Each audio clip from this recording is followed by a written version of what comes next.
Welcome to the European Parliamentary Research Service podcasts. The word Splinternet is making headlines everywhere. But what is it? How can it impact the way we live? And more importantly, what can the EU do to protect us against its most undesirable effects? Stay with us. As Internet users, we visit websites, jumping from one to the next without giving it much thought. But imagine that one day you try to access Facebook and it's blocked. Or you want to look something up on Google and you land on a completely different search engine displaying only government-approved sources. This is a splinternet, a fragmentation of the globally connected Internet into smaller, isolated networks controlled by governments or corporations that can no longer interact with each other.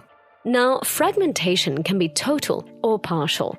It can happen at the transport layer of the network, or because of incompatible applications and formats. It can also be caused by technological factors, for instance, when technical protocols become incompatible. Or by commercial factors, like when internet giants such as Google start building their own technical infrastructure and developing their own protocols, and directly providing data and services to end users.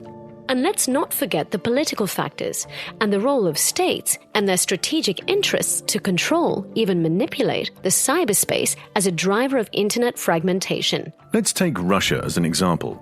Since 2014, the Kremlin has been particularly active in redesigning its internet infrastructure to not only limit or block access to specific websites or messaging platforms such as Telegram, but to directly control internet traffic across its territory. A trend that has further accelerated in the wake of the war in Ukraine. So what can the EU do about these challenges? Well, the EU's legislative agenda can be seen as an attempt to counteract the tendency towards a fragmented internet, but also as a potential catalyst for the worsening of the very same threats. Here's Clemens Weichert from the EPRS. Despite the open internet regulation, the EU's overall approach lacks consistency. Some measures increase fragmentation, often in the name of digital sovereignty. Most measures, however, are supportive of an open and universal internet.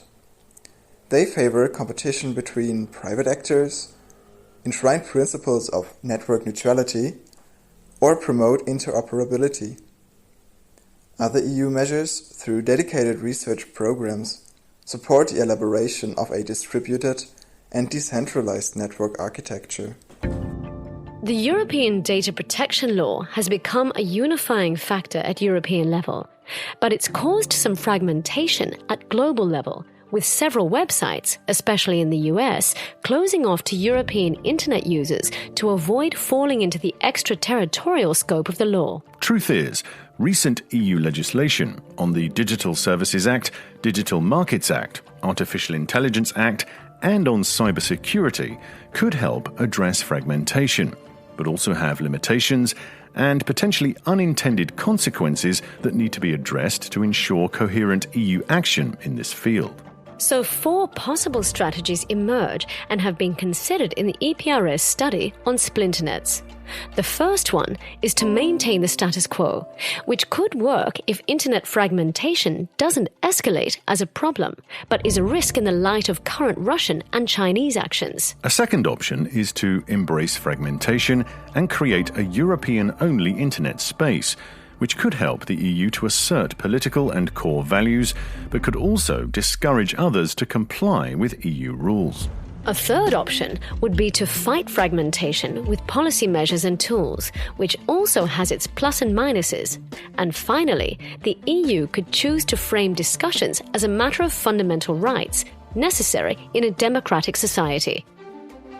Want to dig deeper in the debate about Splinternets? Check out Clemens Weichert's full policy brief on the EPRS website or in our app. This is a European Parliamentary Research Service podcast. Thanks for listening.